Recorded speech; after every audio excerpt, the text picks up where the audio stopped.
turmeric waa huruud, turmeric, huruud, turmeric, huruud,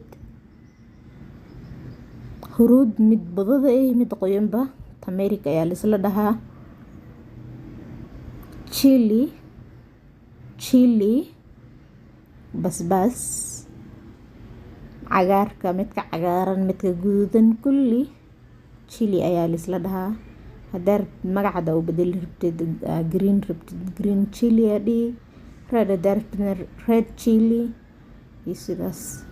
cumin, xawaaji dhudhuub, xawaaji dhudhuub ayaa la dhahaa. cumin ama jiira, dadka qaar jiira ay u aqaanaan, dadka qaarna xawaaji dhudhuub ay u aqaanaan.